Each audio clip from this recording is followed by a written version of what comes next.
I stopped writing, and I didn't start writing again until I was about 30. And then I read a book from the library that was really bad. And I was like mad at it after I finished it. I was like, what a waste of time. Wow. And then I saw it had been published by one of the biggest publishers. And I was like, wait. Oh, I thought you were going to say it was a Doug Pratt. Welcome to the Two Authors Podcast, an entertaining chat show hosted by best-selling mystery and thriller authors Douglas Pratt and Nicholas Harvey, in lively, humorous and informative conversation with distinguished guests who share their thoughts and experience about forging a successful author career. Welcome to this week's episode of the Two Authors Podcast, brought to you as always by the fabulous Vellum. How you doing, Doug? Fantabulous. Oh, I am doing fantabulous too. How are you? It's a fantabulous day. Let's keep this rolling. Yeah. So if you're doing the print on demand, I am jonesing to do this because I haven't done it yet. I'm gearing up to do a Kickstarter and maybe something featured around Author Nation and Reader Nation, where we'll both be, and we'll both be signing at Reader Nation in November. So I'm kind of jonesing to do a special edition type thing, which will include printed edges. But the feature in Vellum is what they call forced edges. See, as I say, it's forced edges or something like that, and it just shoves it around. It's pretty cool. Yeah, which you can just do on all your paperbacks if you want. It really doesn't cost anything once you've set it up to do it. And it basically prints around the very edge of the page and creates what looks like a sprayed edge on the edge of the pages. It's really cool. And they integrate artwork that you can do through people like Painted Wings and Printed Edges. There are a couple of companies that do it. And then boom, Vellum handles it all. And yeah. That's kind of cool. So you should do like I think you'd be cool with, on the spine, you have a little scuba diver going up the side of the spine like that. That'd be kind of, yeah. Yeah, we talked about that before. Wouldn't that be cool? Maybe an octopus climbing around the corner or something. Yeah, that would be really There's endless stuff for the AJ series I could do. The AJ series got a lot of potential for that, so. Yeah, Nora could just be an image of Nora just looking at you like you're an idiot. I do feel like when I read your Nora books, I'm like, oh, it's like dealing with my teenagers. They're just like staring at me. Yeah, just staring blankly at you. I feel like she judges me as I'm reading her. So she judges everybody. So. Yeah, absolutely. Good. She judges me, and I've created her. All right. Big thank you to all our friends at Patreon. We really do appreciate the support. If you think you get value from the show, jump on over there to patreon.com, the Two Authors Podcast. Give us a little love. We appreciate it. And today's guest is New York Times bestselling author of many acclaimed mysteries for adults and over 15 novels for teens, April Henry. Her bestselling Girls. She wrote the bestseller Girls Stolen, Girls Forgotten, won the Edgar Award. Two Truths and a Lie was a YOLSA top 10 quick pick for reluctant young adult readers. I can't wait to ask her about reluctant readers. and the Girl I Used to Be was an Edgar Award finalist and won the Anthony Award for Best YA Mystery. She recently released another hit, In the Blood, for teens and young adults, and we'll chat with April shortly. But first, we have a listener question from our recent guest, MJ Khan. Our wonderful friend, MJ Khan, thank you so much for sticking around. And you have a question to lay on us. What you got? If you had to look at your flagship series and step into that world, would you want to be able to walk in your main character's shoes? And if you did, what skill set do they have that you would most cherish having? Man, my mind went like crazy there, right? So I've got 3 series and one I do with Doug. So Nora Summer, I don't know if anyone's read a Nora Summer book. Man, I think it would be interesting to step into her brain, that's for sure. But because my original series, the AJ Bailey series, is diving related, I think I'd have to step into AJ's shoes to do all the diving stuff because that would be the coolest thing ever. And what is the skill? What is the attribute that she has that I would most like to get my hands on? Well, she's female, so she has boobs. There's that. That was the first thing that sprung to this mind. So you can tell where my head is. So, Doug, you want to take over? No, at this point, yes. I want to save you before you get canceled. So, good Lord. I guess yeah, because Chase is my is probably my flagship series. So I could jump into his life. He lives on a boat. He lives in South Florida, and he has all these beautiful women. So I'm not sure that's a. You're halfway to his life already. I know. You have a sailboat. You have a beautiful wife. Yeah, I just need to move to South Florida and kill a few people on the. But let's see. So, and then the aspect about him, I think I kind of think basically his just demeanor that is part of like why I write him that way. Is it's kind of a demeanor I wish I had, which is just I'm not gonna put up with your shit, but at the same time, there's some compassion built in there with a little bit of pretty laid back. Pretty laid back, yeah. But also, he's got an opinion and he doesn't mind sharing it and that kind of thing. So yeah, that's cool. All right, MJ, what about you? You better go paranormal fantasy on this one. If I had to step into one of mine, I don't know. I mean, I think that one of the paranormals, my main character, in that series, is a wolf shifter. So I just think that it would be cool just for once to be able to experience the world through the eyes and the ears of, an animal. Especially a wolf, something that's just high up on the predatory chain. Not that I'm gonna like chase anybody or anything. I just want to know it's like, what is it like to just have all of your senses firing at that type of a level for so long. And then my thrillers, my other flagship is the Jesse Knight thriller, and I just don't know if I'd even want to be in that world because it's just so horrible. You're being hunted all the time by crazed killers, and I would like to, if I had to have one of her abilities, it would be to always be hyper aware of my surroundings. It may sound like paranoia, but at the same time, I go through the world and I'm like, I don't even know how I drove home sometimes. I'm like, what is happening? So I would like to be able to pay attention to everything for just once. Yeah, it's weird. Like our characters like that they have all these that super ability to just be aware. And so Chase is the same way. He's always like, aware of his surroundings, what's going to be the problem. That would be an interesting, to be that aware. I'm pretty oblivious, but me too. Yeah, I just, I have my my little rose-colored glasses on. Somebody's being stabbed over there next door, and I'm like, I didn't even know what happened. So. Yeah. Oh, were you okay? Yeah, brilliant, great question. Thank you so much for sticking around with us. We really appreciate it. You are so welcome. Thank you, guys. April Henry, thank you so much for joining us on the show. How are you doing? I'm doing great. As we record this, a little excited because you just had a recent release. How's In the Blood doing? I think it's doing pretty well. I've been on a bunch of podcasts. I had a feature in Publishers Weekly. I wrote an essay for Writer's Digest. I wrote another essay for School Library Journal. But you never really know how things are going. And I worry a little bit as people are watching costs climb and gas costs so much money, whether there's going to be free money to buy books. It's definitely a thing at the moment. As we're both indies, so we get that instant feedback because we see those numbers, especially if you're through Amazon. If you're through some of the others, they take a little longer, but you get a pretty instant feedback in a day or two. You kind of get an idea. But, when we talk to traditionally published authors, it's always the same thing. They're like, I think it's going okay.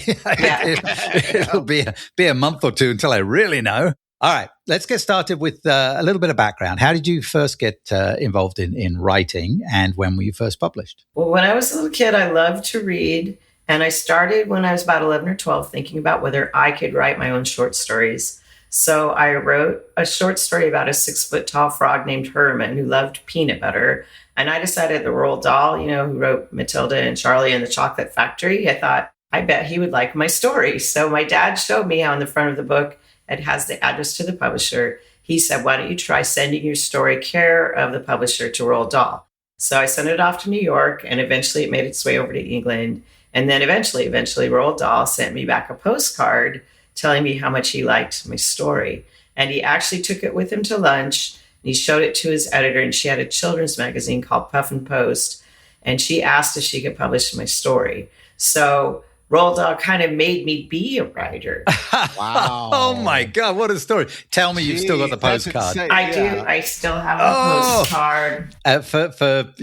We're audio, not video, yes. but this is framed right here. She just showed it to us. That is really cool. Man, Roald Dahl, he's like, we all grew up with him. Yes, I just finished listening to the podcast, The Secret World of Roald Dahl, which I would really recommend. He was a fighter pilot, a spy, a medical inventor. There's many sides to him. Some not as great, but But he was a superb critic of young girls' short stories, apparently. And great that it's so encouraging. Like he basically, I mean, had he not sent that postcard to you, probably spurred you on to just like, I would be like, oh yeah, I can write forever. So, well, if actually what happened was I was growing up in a little logging town in Southern Oregon. And so as I got older, I didn't know any writers. It felt like wanting to be a magical unicorn. I mean, it'd be cool if we were magical unicorns, but I just thought that there's no way somebody like me, I felt like you had to probably be born in New York or San Francisco or something. So I stopped writing, and I didn't start writing again until I was about 30. And then I read a book from the library that was really bad. And I was like mad at it after I finished it. I was like, what a waste of time. wow. And then I saw it had been published by one of the biggest publishers. And I was like, wait. Oh, I thought you were going to say it was a Doug Pratt.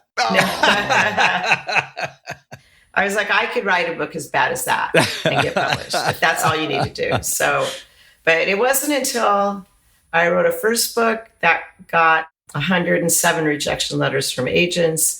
I wrote a second book that got 53 rejections from agents. But then the 54th lady called me from New York, and she said she wanted to be my agent. She took that book out to editors to try to sell it. We got a bunch of nice rejection letters. I know they were nice rejection letters because I wrote a third book, and it didn't even get nice rejection letters.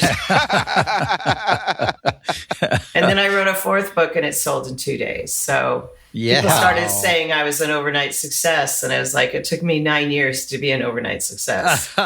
Oh my gosh, what a brutal, very long night, wasn't it? So Yes. And so at 12 years old, you have this amazing, encouraging, beautiful experience with Roald Dahl, only to go, okay, later on, I'm going to give this a real go. And then you get slapped around the face like 200 times. That's the real awakening of the publishing business. So now you went full time though. Like how long ago was that you went there?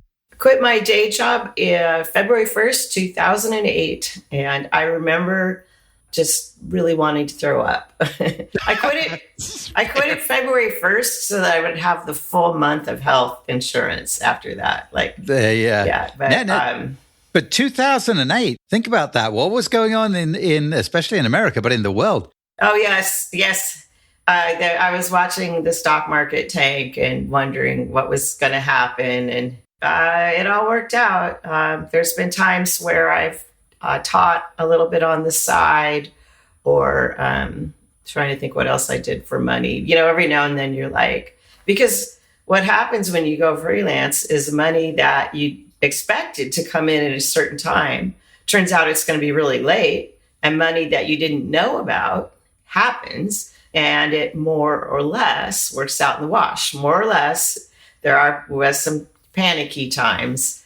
And luckily for a long time, my husband carried the health insurance for us and worked full time. But then he went freelance, and that was interesting. That's such a big deal in the US, where health insurance is so pricey. It's a big deal for authors to go. Once you go self-employed, it's a big step. Well, they hooked it up with employment back when you couldn't pay people more money. There was some kind of price controls are going on. So employers were looking around for a way to make themselves more attractive. And they said, oh, what if we bundled health insurance in with it? And then unfortunately, now it's all connected, but most jobs don't even offer it anymore. A lot of the lower level ones. Or they're so the cost for it is insane. Yeah, it's insane. Yeah, it's always crazy. Yeah, I don't know. It's part of the reason I'm unemployable. I think that's what I always Yeah. Which that sounds like me. I went full time in 2020, but I quit right before the pandemic, and I was like, man, if I'd have waited a couple of weeks, I could have probably been put on like a hiatus from my job anyway, and still been paid for a little bit. But no, I was like, no, January, I'm gonna quit right now, go full time. Well, it seemed like a good point to start. I thought I was gonna be able to be home by myself and be some writing, but then no, everybody was home with me, so that didn't help any. So Okay, so one of the things that I read about that happened to you was this ordeal where someone broke into your home. Yes, I broke into my apartment when I was a college student, and I really think it's what made me be a mystery writer. So I lived in these old ramshackle apartments, and there was a retaining wall behind them because the hill was gradually sliding down. And so the retaining wall was only like a foot away. So most people didn't bother to put curtains back up there because why would you bother? It's just a wall. And I was, this was so long ago, I was doing Jane Fonda exercises, and I kept hearing rustling, and I thought it was raccoons.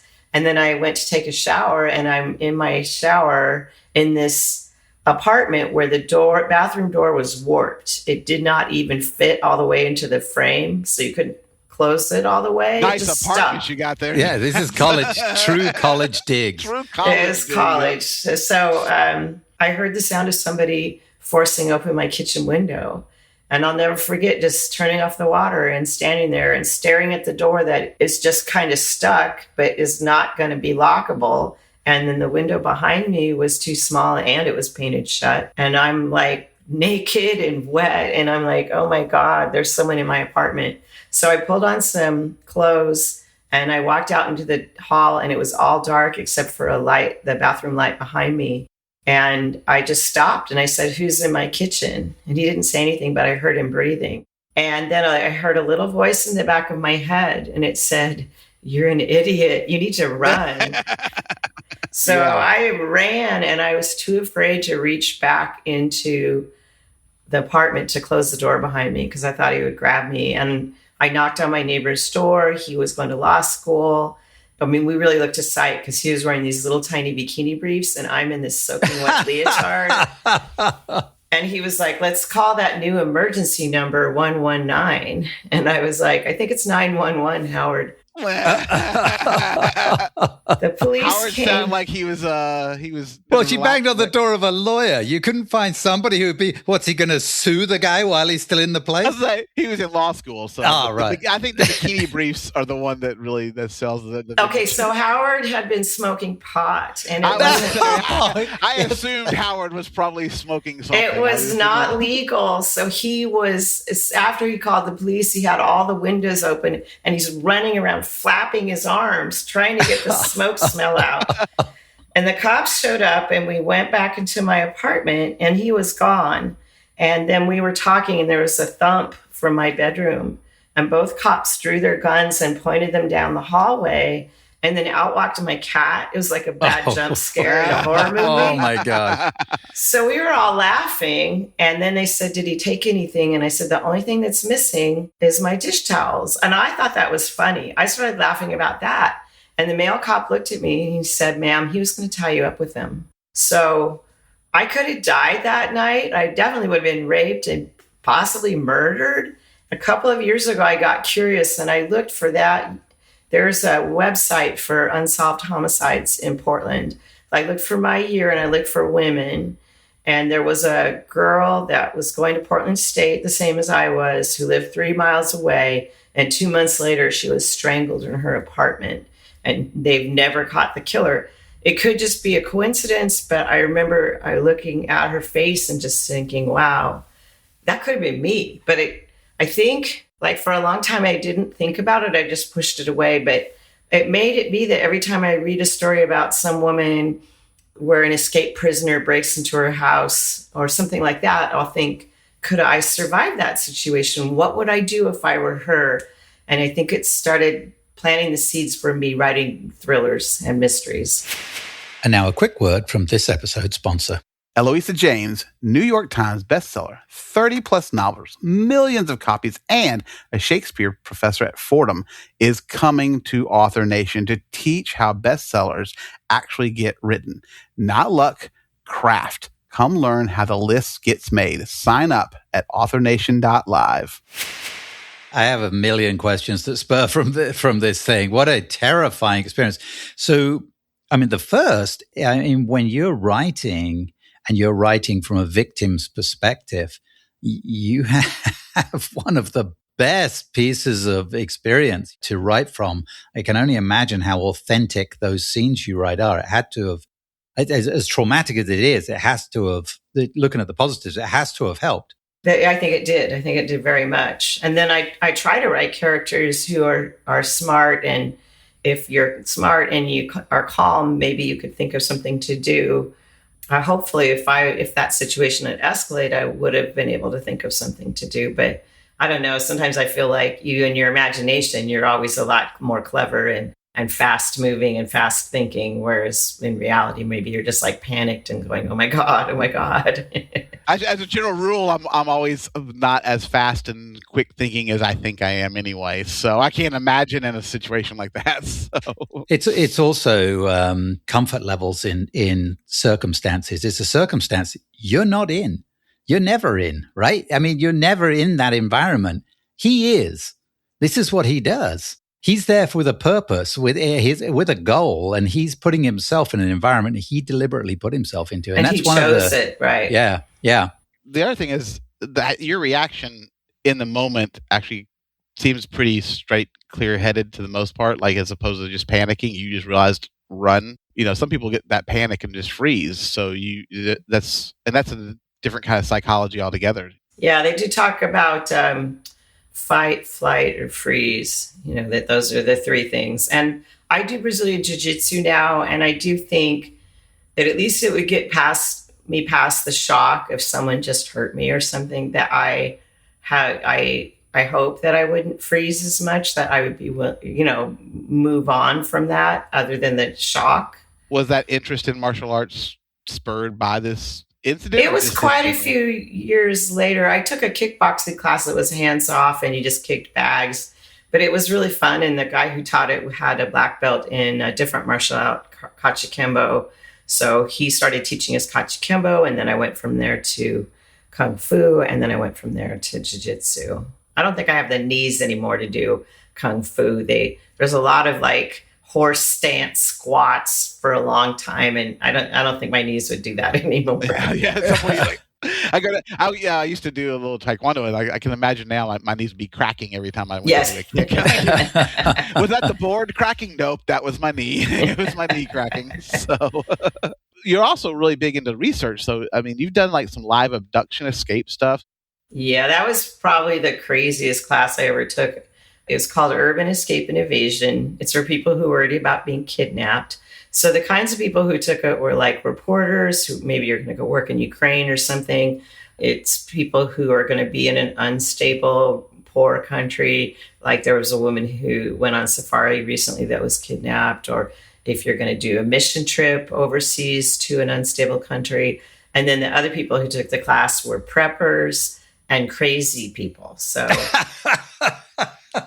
often used in the same sentence. Are you talking real crazy people or authors? Because they. Well, I was the first author to take it, and then I asked an author friend of mine to come with me, because on the last day, since you do stuff that's pretty dangerous, they want you to partner up with the idea, I guess one of you would survive or something. So we spent like 2 days in a hotel room learning how to get out of duct tape and rope and zip ties, handcuffs, how to steal a car, how to make an improvised weapon, how to make fake ID, how to pick locks. It was just all kinds of like how to climb a barbed wire fence. A lot of it was hands-on. The only thing we actually didn't practice was stealing a car. And the last day I know a guy that can help you do that here in Memphis. Yeah. So. the person who was leading the class actually offered to sell us bump keys, but I was like, I don't feel comfortable buying those. Yeah, the people who led the class were not the most savory, normal people. So there was one guy who was like the handcuff expert, but he was boasting about how he had smuggled something out of a country that he wasn't supposed to take out. I can't remember what it was, but his big trick was that he would wrap the thing he wanted them not to look at in underwear, and he would smear a chocolate candy all over the underwear. So when the person would be going through his bag, they'd be like, and they wouldn't touch it. because of what they thought it was, but it was really just a chocolate candy. So he had more of a criminal mind than I have, I think. Yeah, I feel like why would someone pack soiled underwear? I mean, that's a bit suspicious right out of the gate. If you're on a trip, though, and you soil your underwear, what are you going to, I mean, I would throw it away, probably. I guess underwear is I'm going commando. I'm commando right now. I was saying, this guy was a commando. You heard him. He was like, all right, books. Let's get back. Let's get back on track. All right. You're a big researcher. I read that you really like to dive in, and that's some cases of physically pursuing stuff. But presumably, you do a lot of research online and what have you to study the situations as well. Do you have a level of comfort you have to get to be able to write those scenes? I'm not a very squeamish person. There's like I have. Well, we've learned that real quick. So I have eaten lunch and looked at autopsy photos. There's only been one thing I saw and one thing I heard one time that I wish both of those things hadn't happened. And then I think also it's just trying to be imaginative for what you look for. Like certain things I'm just not willing to experience myself. If I want to have a character who almost drowns in the ocean, I'm not going to go throw myself out in the ocean and make notes. I'm just going to Google until find somebody who did. I almost drowned in the ocean, and then you find someone's personal account, and then you can, use some of the sensory details. If you're lucky, they talk about it. Or I've looked for what does it feel like to be shot by a gun?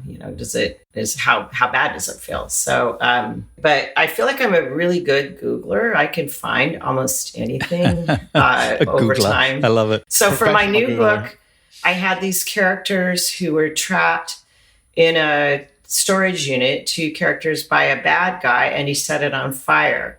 And then I tried Googling about fires in storage units. Lots of people have died in storage unit fires, usually people who are living in their storage unit and drop a cigarette or something. So I just could not figure out a way for them to survive. And we even had a storage unit at the time, and I would go down and look at it, and I just couldn't see how it would work. But I found a thing called storage unit chat or something, and it was for people who were the owners of storage unit facilities.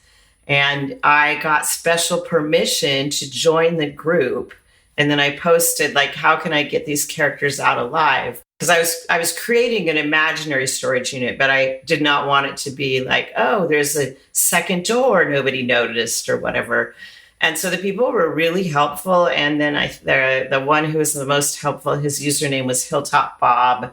And I just sent him a copy of the book so that he could, and thanked him in the acknowledgments for helping me figure it out. Yeah, those forums are really. I've used Reddit in similar ways. Yes, Reddit can be useful. I had a skydiving question. I'm not a skydiver, and not that I'm opposed, but I was curious about. It was more advanced. I posed the question, and you get a few people who are like, "Well, this is a stupid question."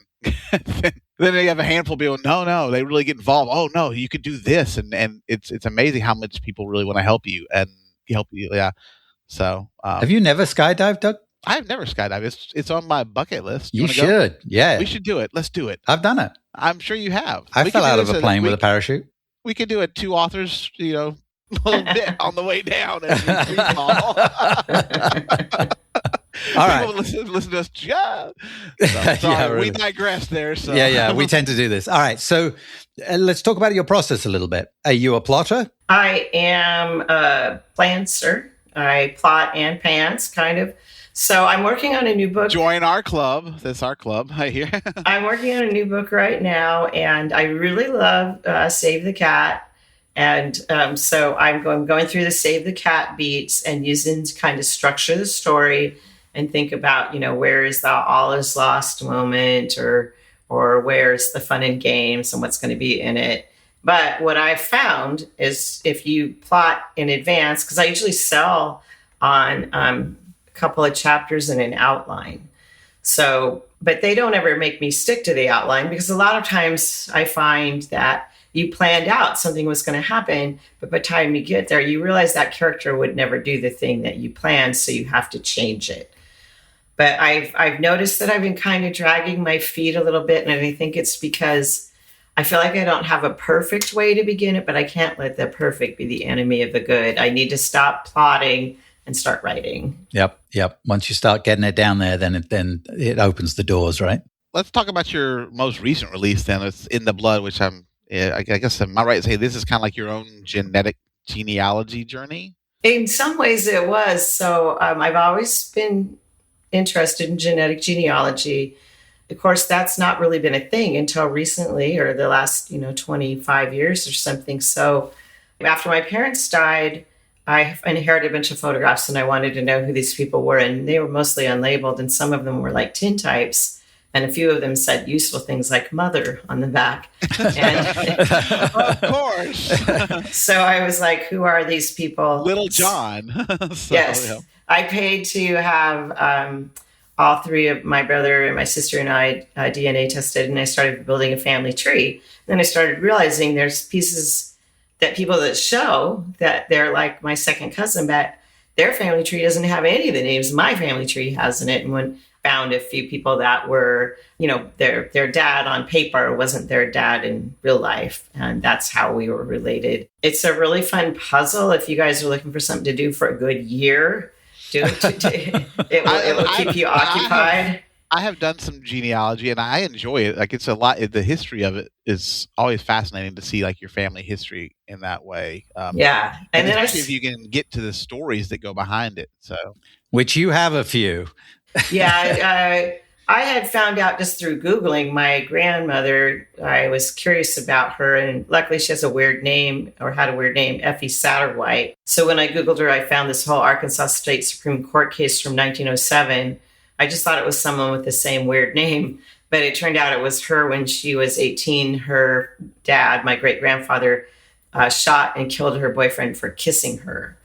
So I was like, well, that is Arkansas. I mean, they weren't related, so.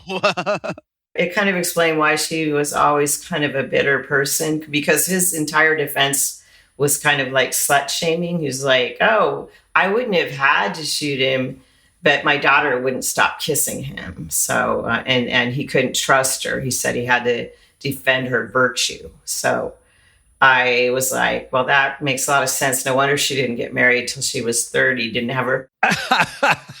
She couldn't get married until her dad died. How could you find a new boyfriend if your dad murdered the last one? Exactly. But the family hushed it all up. There's not really hardly any references to it. Someone else I know has a letter where they just talk about how now that Papa is away, and away was prison. Yeah. So, and then I started getting curious about other relatives. It turned out another maternal great-grandfather was an arsonist who died in an insane asylum.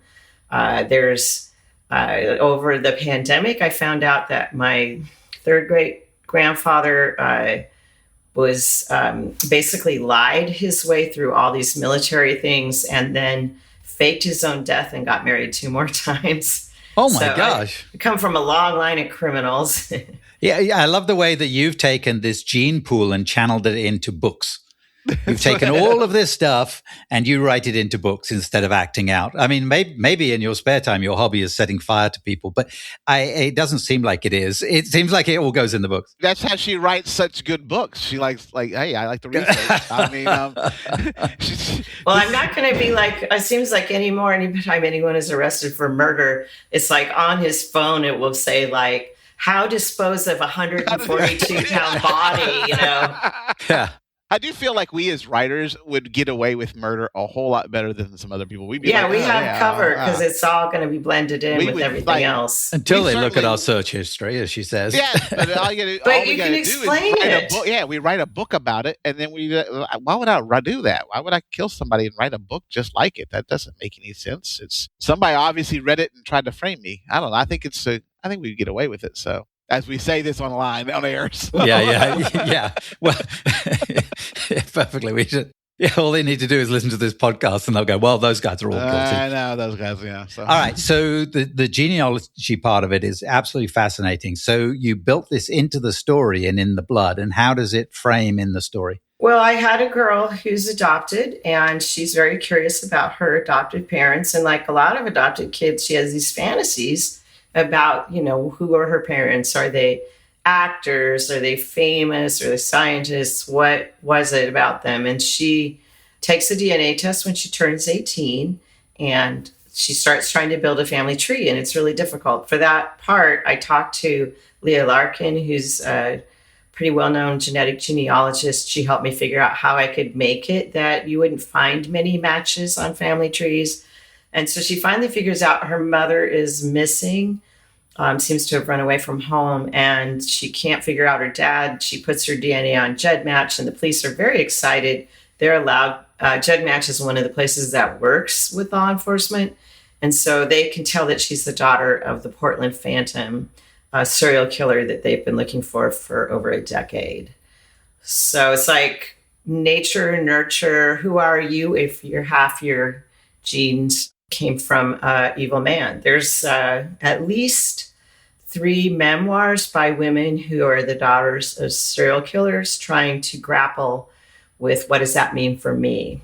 And probably the most disturbing one was by the BTK guys, the buy and torture killer's daughter, Carrie.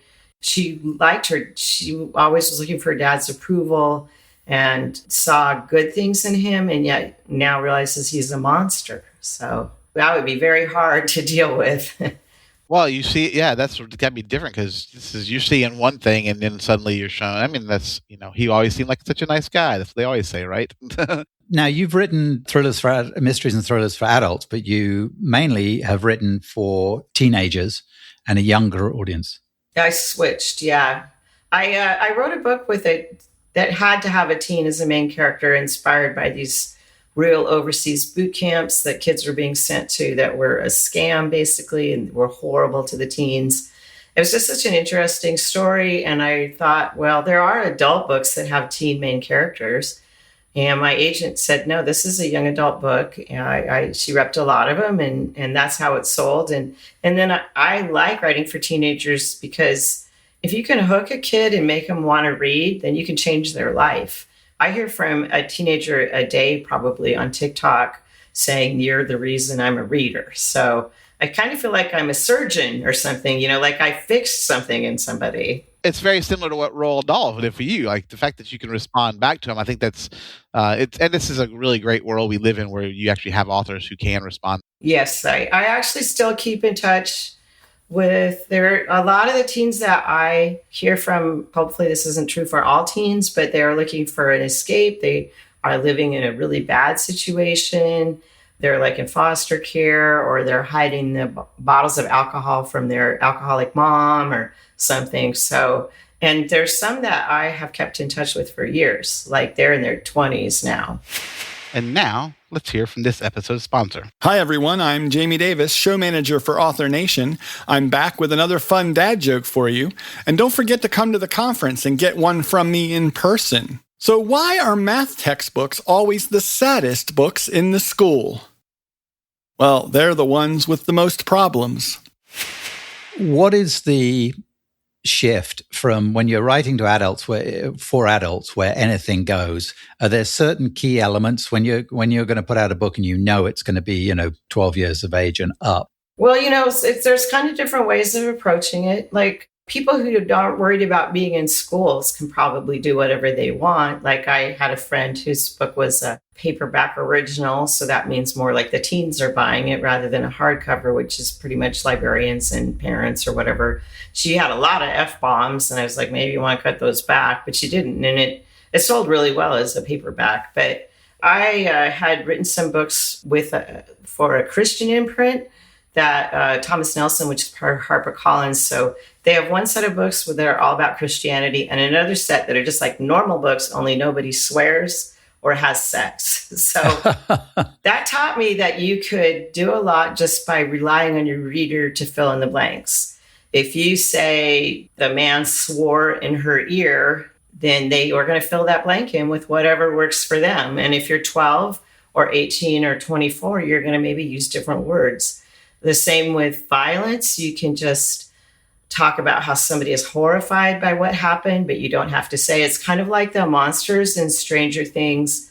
I felt like they were way more scary until I could see them. And once I could see them, I'm like, oh, it's kind of like Alien mixed with a pterodactyl or something. And they just weren't as impactful when it was my scared imagination filling it in. There is a term in YA called clean teen, and I don't like that term. It kind of implies everything else is dirty teen or something. So, but I am mostly leaving things up to readers' imagination.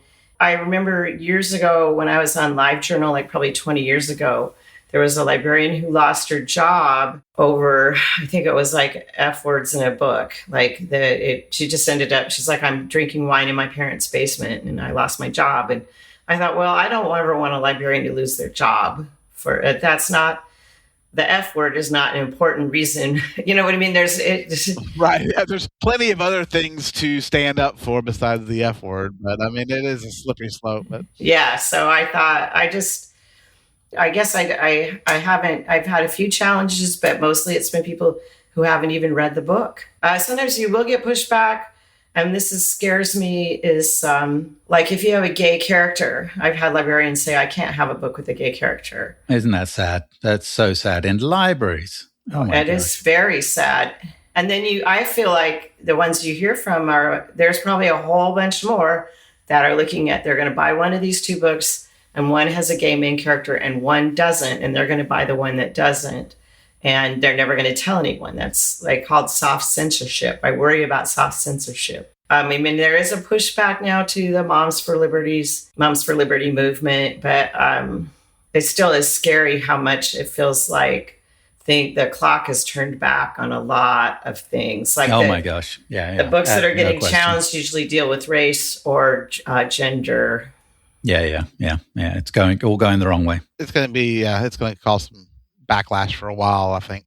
Okay, so you've won awards for writing for reluctant readers. I need to understand this term because if they're reluctant, how do you get them to read in the first place? Basically, you hold them down. That's what the dish now. You tie them up. I wrote 12 books for adults. I wrote that book that was for teens called Chalk Point. The first review from Kirkus, that means sometimes it was like something of a pot boiler, but might appeal to reluctant readers. And the next review from School Library Journal is much nicer, but also said reluctant readers. And I thought, how weird. They're both using the same unusual term that no one knows. But what I didn't realize was adults who don't like to read, they don't read. Teens who don't like to read are forced to read some by school. So right. They're and parents sometimes, yeah. Yes, but they're looking for books that are not as long. Like some of the Harry Potters are like 600 pages. Oh my gosh, yeah. Intimidating to a kid who doesn't like to read. They're looking for something exciting on the first chapter.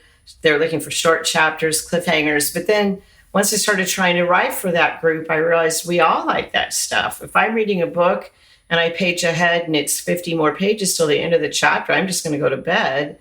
But if it's 3 pages and then when I get there, it ends on a cliffhanger, I'm going to keep reading. So I'm trying to grab those kids and make them realize that reading is fun. That's awesome. I like short chapters for that same reason. So I want people to it's like potato chips. You just keep eating and eating.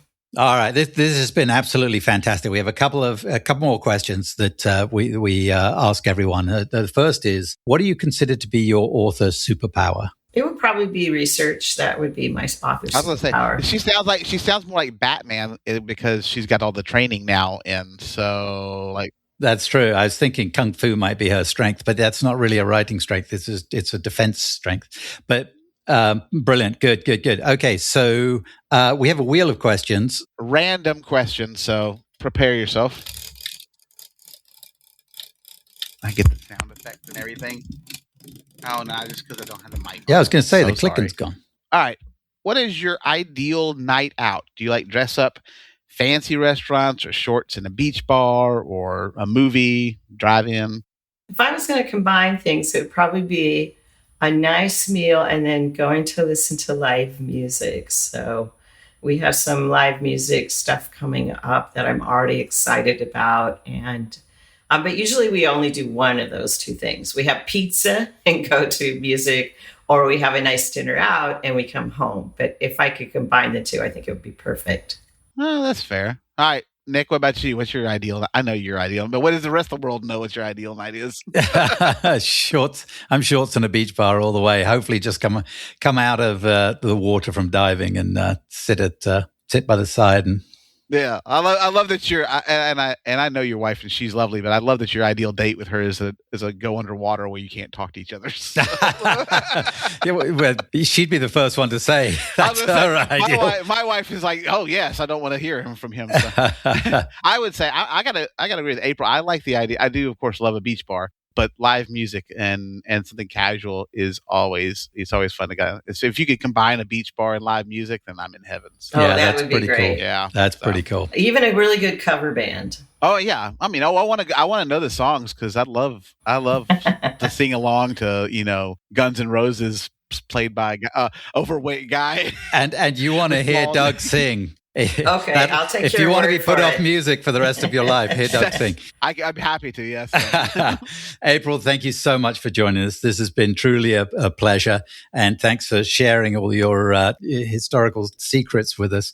We really appreciate it. And all the best. Now, when this airs, In the Blood, I'm sure will have already topped the charts. So. All right, thank you.